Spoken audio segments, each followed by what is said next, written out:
정말 잘 오셨습니다. 주님의 이름으로 축복합니다. 5월이 시작됐습니다. 오늘 첫 주일인데 이 5월은 가정의 달입니다. 그래서 교회에서는 다음과 같은 행사를 통해서 성도님들의 가정과 신앙생활을 돕고자 합니다. 오늘이 어린이 주일이고 다음 주일이 어버이 주일입니다. 그리고 스승의 주일 그 다음에 이어지는데 그 사이에 부부학교를 저희가 준비를 했습니다. 여기 가정 20가정으로 써놨지만은 사실은 40여 명으로 제한돼서 하려고 합니다. 근데 많은 경우 이런 행사에 참가하고 싶어도 참가하지를 못하는 이유를 잘 보면 제일 첫 번째가 어떤 어려움이 있나 하면은 우리 부부는 뭘 배워서 바꾸기에는 이미 너무 늦었다. 그런 생각을 가진 분들이 있습니다.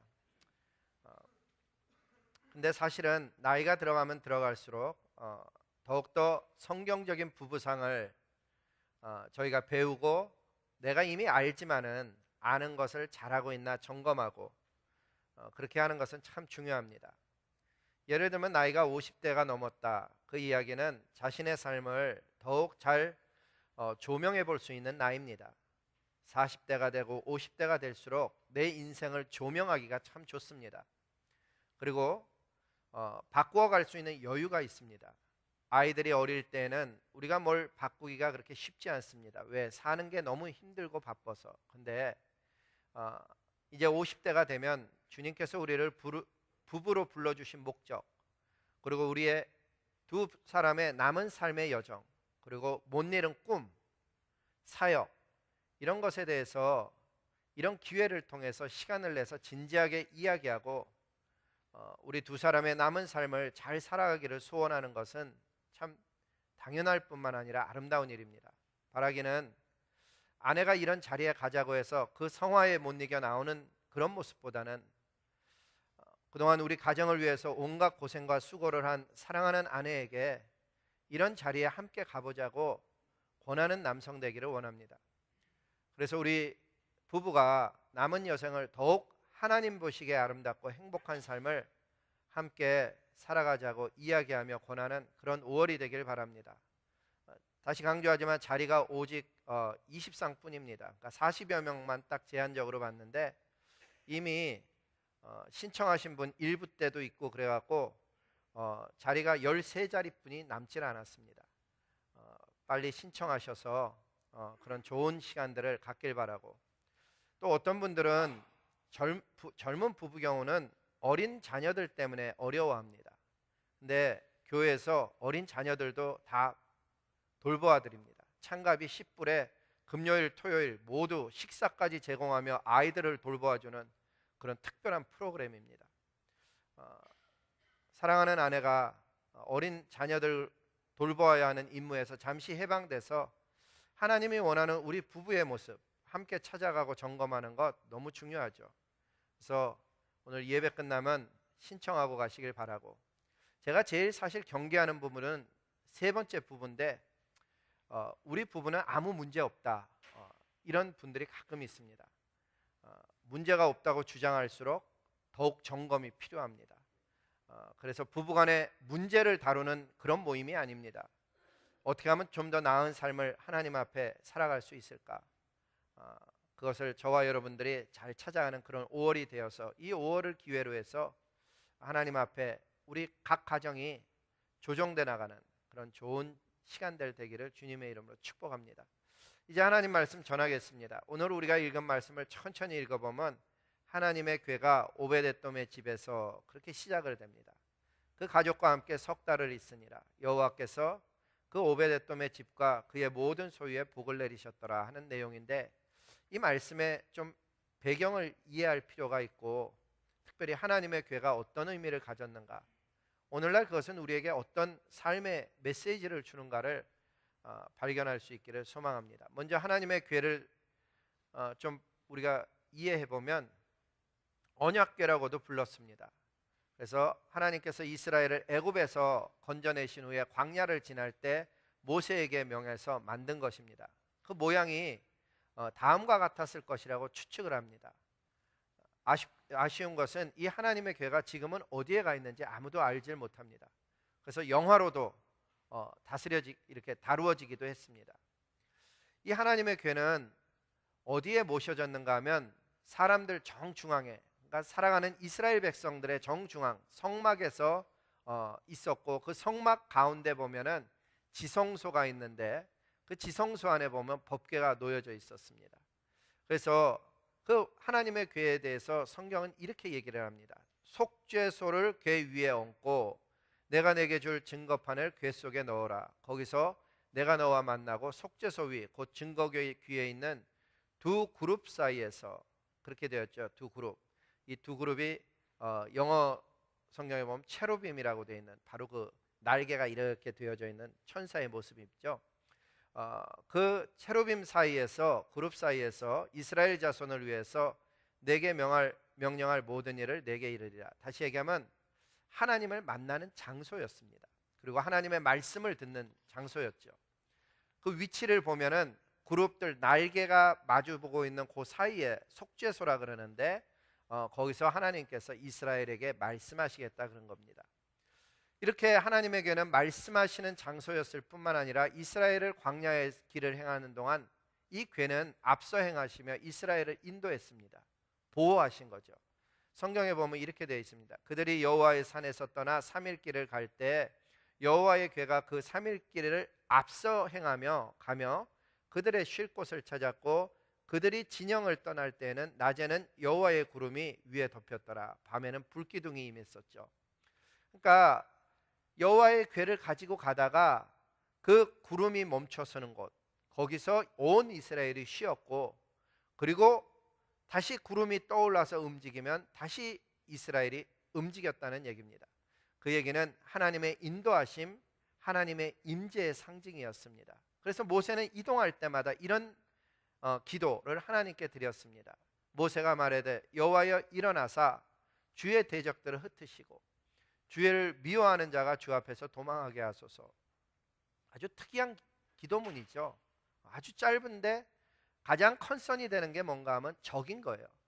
그리고 주를 미워하는 사람, 그리고 궤가 쉴 때는 여호와여 이스라엘 종족들에게 돌아오셔서, 다시 얘기하면 우리 가운데 거하시는 임마누엘의 하나님이 되어 주시옵소서. 그런 거를 궤가 움직이고 멈출 때마다 그런 기도를 드렸다는 것입니다. 사실 이스라엘은 이 하나님의 궤를 앞세워서 나가면 모든 적들을 물리칠 수 있었고 자신들이 보호받는다는 것을 알고 있었습니다. 오늘날에도 그러한 하나님의 궤는 우리들에게 어떤 의미를 주는가 하면, 여호와 하나님의 이름, 여호와 하나님의 말씀을 앞세워 나가는 하나님의 자녀들은 이 세상 가운데 그 어떤 적을 만나도 이길 수 있는 것이고 악한 것들로부터 보호를 받게 된다는 것을 성경은 암시해 줍니다. 사랑하는 성도 여러분, 저와 여러분이 이 세상 살아갈 때 하나님의 이름을 앞세워 나가는 것, 하나님의 말씀을 앞세워 나가는 그 지혜 있기를 주님의 이름으로 축복하는 것입니다. 많은 사람들이 그게 무슨 이야기인지를 모르는 경우가 있습니다. 언뜻 들으면 알 것 같은데 하나님의 이름을 앞세워 나간다는 것이 뭘까? 하나님의 말씀을 앞세워 나간다는 것이 뭘까? 그 말씀이 정말 내 삶의 3일 길을 앞서 행하며 내가 쉴 곳과 살아갈 곳을 정말 찾아주는 것일까? 우리는 질문해야 되고 확인해야 됩니다. 우리의 삶 속에 하나님의 말씀이 앞서 행한다는 의미는 그 말씀을 믿는 자녀들에게 말씀이 역사를 한다는 의미입니다. 그 비즈니스의 현장, 학교, 일터, 가정에서 하나님의 말씀에 순종해서 살아가고 그 말씀을 앞세워 나아갈 때, 예를 들면 우리의 삶 가운데 어려움이 있고 위기를 만났을 때 말씀 속에 내가 너를 정령 도와주리라, 나의 의로운 오른손으로 너를 붙들리라 하는 말씀을 기억하여서 하나님이 내 삶을 붙들고 계시고 나를 도우신다고 하셨다. 그 말씀을 힘입어 힘을 내는 사람은 비즈니스의 현장이나 학교나 일터나 가정 속에서 역사하시는 하나님으로 인해서 길이 열리는 것을 경험하게 되고 번영케 되는 것을 경험하게 되고 축복하는 것을 경험하게 되고 보호받는 것을 실제로 경험하게 되는 줄로 믿습니다. 그 어떤 부모도 자녀들을 24시간 멀리 떨어져 있는 자녀를 보호할 길은 없습니다. 근데 이 하나님께서 우리의 자녀들을 보호해 주시고 우리의 비즈니스를 일으켜 주시고 우리의 학업 가운데 영광을 받으시고 우리가 손으로 하는 일들 속에 아름다운 열매를 맺히는 그런 일들을 하나님께서 행하시겠다는 것입니다. 그 하나님을 모시고 사는 저와 여러분 될 수 있기를 주님의 이름으로 축복합니다. 그런데 말이에요, 다 그렇느냐? 이제 그 다음 질문이 있어요. 정말 다 그렇느냐? 그래서 제가 두 번째는 뭐라고 썼는가 하면 하나님의 괴나 성경이나 십자가나 기도 그 어떤 것도 하나님과의 관계가 바르지 못하면 아무 기능도 발휘하지 못한다. 이것을 좀 나누고 싶어 했어요. 하나님께서 우리에게 하시는 말씀을 잘 들어보면 그 얘기를 하고 계시는 거거든요. 하나님의 백성 이스라엘이 궤를 앞세워 나가면 어떤 적도 무찔러 수 있었습니다. 근데 갑자기 사무엘상 4장에 가니까는 이스라엘이 블레셋과 전투하러 나갔는데 하나님의 궤 없이 싸우러 나갔다가 패했습니다. 성경을 읽어보면 그날 4,000명이 죽었다고 성경은 기록합니다. 그래서 이스라엘 장로들이 모여서 어찌할꼬 논의하다가 하나님의 언약궤를 생각하게 되었고 제안을 하기를 실로에 있는 하나님의 궤를 앞세워 나가서 전투에 나가자, 그런 합의가 이루어졌습니다. 그래서 힘을 내서 다시 나갔습니다. 근데 이상합니다. 하나님의 궤가 아무런 신비한 능력을 발휘하지 않는 것입니다. 그 결과 그날 전투 속에 이스라엘은 보병 3만 명이 한날에 죽었고 하나님의 궤는 빼앗겼습니다. 그리고 그 제사장의 아들 죽임을 당합니다. 성경은 이렇게 기록했습니다. 하나님의 궤는 빼앗겼고 엘리의 두 아들 홈니와 비느하스는 죽임을 당하였더라. 왜 이런 일이 일어났을까? 정상적으로 한다면 하나님의 궤를 앞세워 나가면, 하나님의 말씀을 앞세워 나가면 승리한다고 했는데 왜 이런 일이 일어났을까를 잘 보아야 하는 것입니다. 오늘날에도 많은 사람들이 하나님과의 말씀에서 은혜 받아서 말씀을 앞세워서 나가면 승리할 줄 알았는데 의외로 승리하지 못하는 일들을 경험하면서 정말 그러하더냐라는 질문을 하게 되는 것입니다. 여러분, 주변의 사람들하고 이야기를 해보면은 하나님을 어릴 때서부터 믿었던 사람인데 지금은 잘 그렇게 믿음 생활을 한다고 생각하지 않는 사람들에게 들리는 공통적인 이야기는 무엇인가 하면 하나님이 늘 그렇게 축복해 주시더냐, 하나님이 늘 그렇게 역사하시더냐, 이 이야기하는 것을 들을 수가 있습니다. 왜 그런 이야기가 나오나? 바로 오늘 이 사무엘상 4장과 같은 현상 때문입니다.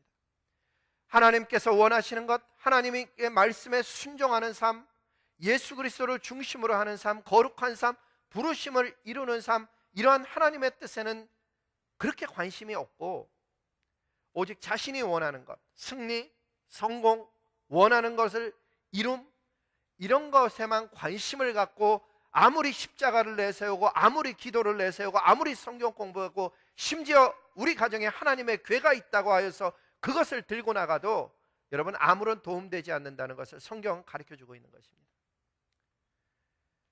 하나님이 원하는 것은 하나님과의 관계이지 그 어떤 성경 공부를 하기 때문에 복을 받고 있고 기도를 많이 하고 있기 때문에 그 기도의 시간 때문에 복을 받는 게 아니고 기도 속에 맺어지고 있는 하나님과의 관계.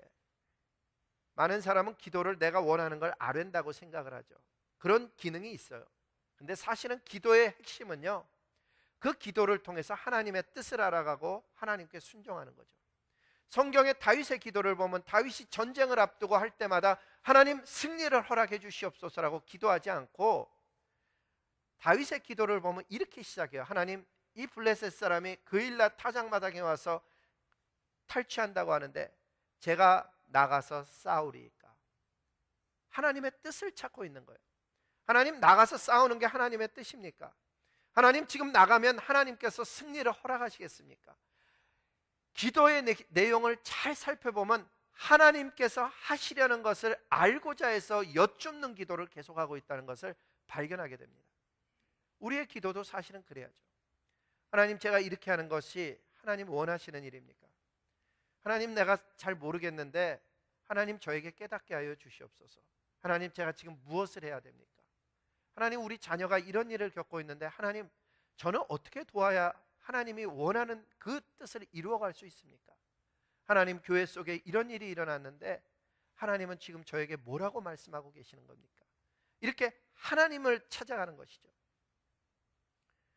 그렇게 하나님을 찾아가는 기도는 하나님께서 역사하지만은, 기도를 하고 있다고 해서, 성경 공부를 하고 있다고 해서, 십자가를 우리 집에 큰 거를 걸어놨다고 해서 보호를 받고 있다는 것은 아니라 하는 것입니다.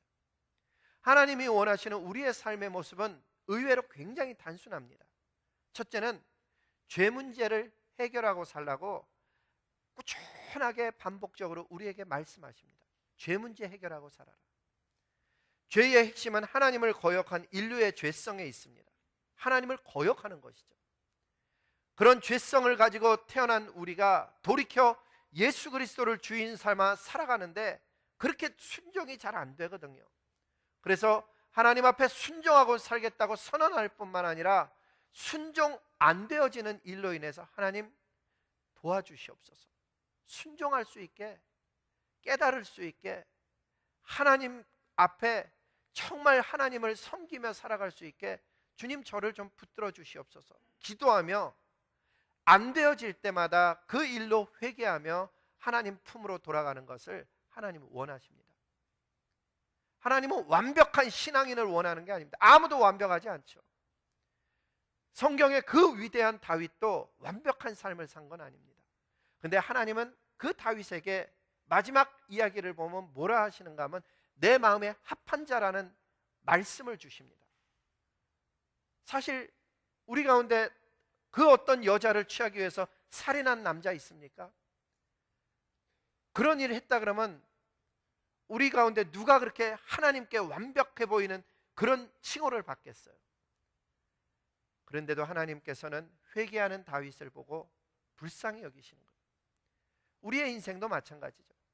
우리 안에 이상하게도 하나님께 순종하지 못하고 이상하게도 하나님의 말씀을 사모하지 못하는, 어려울 때는 엎드릴 수 있고 힘들 때는 하나님께 순종했었는데 조금만 살만하면은 우리 마음대로 가는 그 어떤 무엇이 우리 안에 있는 거죠. 그래서 하나님 앞에 기도하는 거예요. 하나님 도와주시옵소서. 하나님도 그것을 아셔서 원하시는 두 번째가 뭔가 하면 성령과 동행하며 살아라, 그 얘기해줘요. 너 죄 문제 해결했으면 그 다음에 성령과 동행해라. 이 땅에 사는 동안에 생명의 삶을 살란 얘기죠. 제가 이렇게 생명의 삶이라고 이야기할 때 이해가 각기 다르다는 거 혹시 아십니까? 생명의 삶이라 그러면 제가 이해하는 것과 여러분이 이해하는 것과 또 여러분이 옆에 앉은 분이 이해하는 그 생명의 삶이 다르다는 거예요. 제가 이해하는 생명의 삶은 스탠다드는 아니겠지만 어떻게 이해하고 있는가 하면 예수 그리스도의 생명으로 인해서, 성령으로 인해서 맺히는 아름다운 삶의 열매라고 저는 가르치고 표현해요. 구원받은 이후에 그리스도인들이 추구해야 되는 것은 하나님 보시기에 아름다운 열매 맺는 삶입니다. 내 야망을 이루는 기독교인도 아니고 하나님 보시기에 아름다운 삶의 열매를 맺는 것. 내가 어떤 일을 하고 있든지 하나님이 내 삶의 일을 보았을 때 그 일들 속에서 하나님의 성품이 드러나는 거죠. 근데 예를 들면 내가 농사를 짓는다면 농사를 크게 져서 뭐 부자가 되고 이런 게 아니고 내가 질 수 있는 만큼의 농사를 지어서 다른 사람의 삶을 행복하게 만드는 거예요. 농약 안 치고 제대로 길러서 진짜 사람들의 삶 속에 도움이 되는 삶. 다시 얘기하면 생명의 삶은 성령으로 인해서 맺히는 아름다운 삶의 열매이고, 그것은 종교적인 것이 아니고 지극히 일상적인 것이란 것입니다. 이런 영역에서 하나님께 순종하고 기뻐하며 영광 돌리며 살 때, 그때 하나님의 교회를 통해서, 우리의 가정을 통해서, 우리의 손으로 하는 일들을 통해서 하나님의 열매가 나타나는 거죠. 아름다운 열매. 그런 열매가 가득하기를 주님의 이름으로 축복합니다. 하나님께서 말씀하시는 건 죄 문제 해결해라, 성령 하나님과 동행하라, 그리고 하나님 나라를 유업으로 받으라, 그 얘기하시는 거예요. 어느 날 우리의 삶은 이 땅에서의 삶을 마감하게 될 것입니다. 여기 앉아있는 분들이 한 분도 예외 없이 삶을 정리해야 되는 날이 있다는 것입니다. 제가 언제인지는 기억이 안 나는데 미국 온 지 한참이 된 후에 어느 날 우연히 옛날 가수가 부르는 노래를 어디서 봤는지 보게 됐어요. 근데 보는데 그분이 젊었을 때 불렀을 때는 참 멋있는 분이었어요. 근데 나이가 들어서 노래를 부르는데 이상하게 인생의 연륜이 갈수록 말이에요, 삶이 아름다워지는 사람 있잖아요. 삶을 살아가는데 보면 아름다운 삶이 되는 분들이 있거든요. 근데 그분의 삶은 그렇지 않아서 아무리 노래를 부르고 있지만 즐거워 보이질 않는 거예요. 여러분, 우리의 삶은 어떻습니까? 10년 전보다, 예수님 만나기 전보다 우리의 삶은 의미를 찾고 있고 아름다운 방향으로 가고 있습니까? 하나님 나라에 내가 반드시 도착할 것, 하나님 나라를 유업으로 받는 그날을 바라보는 자마다 이 땅에 사는 동안에 예수 그리스도의 성품, 하나님께 순종하는 삶, 사명에 충실한 삶, 이웃을 사랑하려고 하고 어려운 자를 도우려고 하고 내가 사는 커뮤니티에 기여하려고 하고 어떤 형태로든지 내 나라와 열방을 위해서 살아가고자 하는 그 열망을 가지고 살아가는, 그게 하나님께서 주시는 힘과 지혜로 이루어지게 되죠. 여러분 잘 생각해 보세요. 저도 그냥 태어나서 하나님 몰랐더라면 어쩌면 한국에서 그냥 살고 있는 한 사람이죠. 근데 어떤 참 하나님의 크신 은혜로 인해서 부족하기가 그지없는 사람이 하나님을 알게 되고 주로 고백하게 된 그 사실 하나 때문에 저의 인생 속에서 나라와 열방을 변화시키고자 하는 열망이 제 안에 생겼다는 것, 놀라운 사실이라고 저는 생각해요. 남들은 먹고 살기도 힘들다고 하는데 다른 나라의 다른 백성들의 사는 모습에 가슴 아파하기도 하고 기도하기도 하고 하는 뭐가 생긴 거예요. 잘 생각해 보면 하나님 때문에. 너는 그 나라와 그 의를 구하라, 그리하면 이 모든 것을 너에게 더해 주시리라. 나라와 의를 구하는, 제대로 구하는 거 아니에요. 구하는 모습 하려고 애 조금 쓰려고 그쪽 바라봤는데 하나님께서 기도의 대부분을 먹고 사는 문제의 기도가 아닌 다른 기도들을 하게 하나님께서 은혜를 주시는 것, 저는 그런 거가 하나님의 이름을 아는 축복이라고 믿어요. 근데 조금 더 정확히 얘기하면 하나님의 궤가 있는 곳의 이야기를 좀 나눠야 되죠. 사무엘상 5장에 보면 블레셋 사람의 이야기를 잘 읽어보면 말이에요, 이스라엘이 맥없이 하나님의 궤를 전쟁터에서 뺏겼잖아요. 그래서 이제 블레셋 사람들이 그 궤를 가져다가 자기네 다곤 신전에다 갖다 놓은 거예요. 근데 성경은 이렇게 기록해요. 아스돗 사람들이 이튿날 일찍 일어나 본즉 다곤이 여호와의 궤 앞에 엎드려져 그 얼굴이 땅에 닿았는지라. 그들이 다곤을 일으켜서 다시 자리에 세웠더니 그 다음날 아침 또 보니까 이번에는 여호와의 궤 앞에 엎드려져 있는데 얼굴이 땅에 닿았고 머리와 두 손목은 끊어져 물지방에다 다곤의 몸뚱이만 남아있더라. 그림으로 보면 이렇단 얘기예요. 제가 어렸을 때 주일학교에서 보여준 그림들이, 이런 그림들이 있잖아요. 뿐만 아니라 여호와의 손이 아스돗 사람에게 엄중히 더하사 독한 종기의 재앙으로 아스돗과 그 지역을 쳐서 망하게 하니 아스돗 사람들이 이를 보고 이르되 이스라엘의 신의 궤를 우리와 함께 있게 못할지라. 그의 손이 우리의 신 다곤을 친다 하면서 아스돗에서 가드로 옮겨갔어요. 그랬더니 그곳에서도 하나님이 큰 환란을 주시니까 가드 사람들에게 독종이 일어났거든요. 그들이 너무 두려워서 하나님의 궤를 얼른 에글론으로 갖다 보냈어요. 그곳에서도 하나님이 쳤어요. 성경은 이렇게 기록해요. 죽지 아니한 사람들은 독한 종기로 치심을 당해 성읍의 부르짖음이 하늘에 사무쳤더라. 결국 어떻게 했느냐, 블레셋 사람이 하나님의 궤를 어디 둘 곳이 없는 거예요. 이 궤만 가면은 독종이 일어나고 사람들이 죽어나가는 거예요. 그래서 다시 이스라엘로 돌려보내자. 근데 그냥 돌려보내는 것이 아니고 잘못했다고 용서를 비는 의미로 속건제를 드리고 돌려보내요. 그 장면을 사무엘상 6장 8절에 이렇게 기록합니다. 여호와의 궤를 가져다가 수레에 싣고 속건제를 드릴 금으로 만든 물건들을 상자에 담아 궤 곁에 두고 그것을 보내어 가게 하는데, 보고 있다가 만일 궤가 그 지역 본길로 올라가서 벳세메스로 가면 이 재앙은 하나님이 우리에게 내린 것이고, 그렇지 아니하면 우연히 이런 일이 일어난 것이다 생각하고서는 암소에다가 그 수레에다가 하나님의 궤를 해서 돌려보냈더니 어떤 현상이 일어났냐? 12절에 보니까 암소가 벳세메스 길로 바로 행하여 대로로 가며 갈 때 울고 좌우로 치우치지 아니하였다. 그래서 벳세메스, 블레셋과 이스라엘의 경계에 있는 그 마을까지 암소가 한 번도 가보지 않은 길을 좌우로 치우치지 않고 똑바로 해서 이스라엘로 갔다는 얘기예요.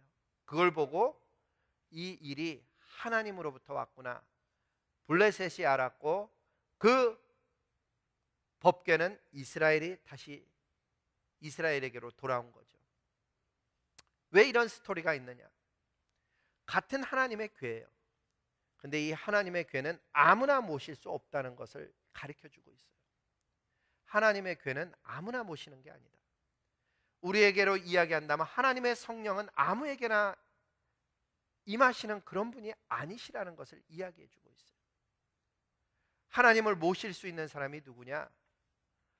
성령으로 거듭난 사람이에요. 성령으로 거듭난 사람, 예수 그리스도를 주로 인정하고 죄를 회개해서 성령으로 거듭난 사람의 심령이 하나님을 모시고 살 수 있는 거예요. 그 사람이 하나님과 교제할 수 있게 되고, 그 사람이 하나님의 보호하심을 덧입어 살게 되는 것이죠. 특히 오늘 본문은 이런 얘기를 합니다. 하나님의 궤가 오베데돔의 집에서 그의 가족과 함께 석 달을 있으니라. 여호와께서 오베데돔의 집과 그 모든 소유에 복을 내리셨더라. 제가 어느 날, 여러분 알다시피 제가 설교를 그 주에 준비하는 게 아니고 그 전에 혹은 그 전에 준비하잖아요. 지금이 2017년인데 2018년 설교 12월 것까지 벌써 다 나와서 우리 교역자들한테는 제가 보내드렸는데, 제가 이 말씀을 묵상하던 그 해에 갑자기 그 생각이 드는 거예요. 하나님의 궤가, 오베데돔이 지금 하나님의 궤가 우리 집에 와야 된다라고 강구한 것도 아니에요. 그냥 온 거거든요. 그런데 그 집에 하나님의 궤가 석 달밖에 있질 않았는데, 그 석 달 사이에 그의 집과 모든 소유에 복 내린 것을 본인도 알고 주변 사람도 알고, 그 이야기가 결국 다윗의 귀까지 들어갔다고요. 무슨 얘기하려고 그러는 건가 하면, 하나님을 모신 삶이 복을 받았다는 이야기가 본인도 알고 옆에 사람도 알고 그 이야기가 다윗의 귀까지 들어간 거예요. 오래 섬겼느냐? 불과 3개월 있는 동안에 그런 일이 일어났다는 거예요. 그렇다면 3년을 예수 믿은 우리 가정은 어떤가? 아니 30년을 예수님 섬기며 살고 있는 내 인생은 어떤가를 갑자기 생각하게 된 거예요. 하나님을 모신 사람은 성경에 보니까 다 복을 받았는데, 우리는 진짜 복을 받고 있냐 하는 걸 질문해 봐야죠. 어떤 사람은 복 얘기하면은 약간 경기를 일으켜요. 아니 목사님, 우리가 하늘에 신령한 복 받으면 되지 뭘 그렇게 복을 얘기합니까? 근데 여러분, 성경을 잘 읽어보세요. 성경은 눈에 안 보이는 구원의 복만 이야기하는 게 아니거든요. 하늘의 신령한 복은 물론이고 땅의 기름진 복도 얘기하는 거예요. 우리가 가정의 달이라 그러는데, 우리 가정이 예수님 믿은 지 3개월이 지났다, 아니 예수님 믿은 지 3년이 지났고, 아니 우리 가정은 예수님 믿은 지 30년이 된 가정이다. 그런데 우리 가정에는 그 성경이 얘기하는 복이 임하느냐 질문해 보는 거예요. 우리가 아마 공통적으로 증거할 수 있는 축복은 이런 걸 겁니다. 매일 매순간 하나님의 이름을 부르며 찬양하며 의지하며 사는 축복을 저와 여러분이 누리고 있어요. 하나님의 이름을 의지하며 사는 게 축복이라고요. 하나님의 이름을 힘입어서 우리가 살아가고 있는데 그게 잘 안 보이는 거예요. 왜? 하나님 모르는 사람도 살아가는 것처럼 보이거든요. 근데 이게 똑같이 사는 것 같은데 좀 다른 얘기예요. 살아가는 인생이 있고 죽어가는 인생이 있는 거예요. 소원하기는 여기 있는 모든 분들이 예수 생명 받아서 살아가는 인생 될 수 있기를 정말 주님의 이름으로 축복하는 거예요. 우리가 밥 먹고 살고 있다고 다 사는 얘기가 아니에요. 많은 사람은 죽어가고 있는 거예요. 근데 우리는 생명을 얻는 삶을 살아가고 있는 것을 깨달을 수 있길 바라는 거예요. 우리의 겉모습은 점점 후퇴하고 있지만 내 안의 심령은 예수님 처음 만날 때보다 더 자라나고 건강해지고 하나님을 의지하고 하나님을 깨달아가고 정말 내 삶이 생명이 자라나고 있는 생명의 사람 되기를 소원하는 것이죠. 성경에 의하면 이 하나님의 말씀의 입기운을 덧입어 살고 있는 우리가 하나님의 말씀 때문에 생명을 유지할 뿐만 아니라 그 생명이 마지막 날 하나님 나라를 유업으로 받는 영생을 얻는 삶을 산다는 이 놀라운 비밀이 아무에게나 깨달아지는 것도 아니고 아무에게나 주어진 것도 아니란 얘기예요.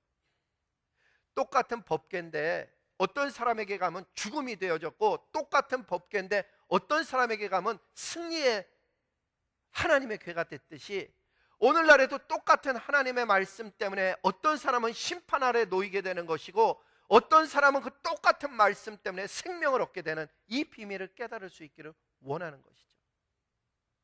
가정의 달 5월에 물어보는 거예요. 우리는 예수님 한 지 3년이 됐고 뭐 30년이 됐는데 우리 가정의 자녀들은 하나님 보시기에 아름답게 자라나고 있는지, 우리 부부는 정말 하나님이 주신 꿈을 이루기 위해서 함께 살아가고 있는지, 아니면 우리 부부는 그저 먹고 사는 일에만 온 우리의 삶을 다 쓰고 있는 것인지. 아니, 먹고 사는 얘기가 간단한 얘기라고 얘기하는 게 절대로 아니에요. 아주 중요한 얘기예요. 그러나 하나님 안에서 만난 우리 두 사람이 이루고 있는 이 가정이 진짜 하나님이 디자인한 삶을 우리가 살아가고 있는가는 확인하고 가야 될 가치가 있다는 거예요. 저는 신앙생활 하면서 가장 아쉬워 보이는 게 뭔가 하면 나는 하나님 아는데 내 자녀는 하나님 모르는 거예요. 여러분, 그것처럼 안타까운 일이 세상에 어디 있겠어요? 나는 하나님 나라를 소유했는데 분명히 우리 아이가 태어날 때는 하나님을 아는 듯 했는데 어느 순간에 하나님을 떠난 자녀가 있다면 여러분 어떻게 살아야 될 것 같아요?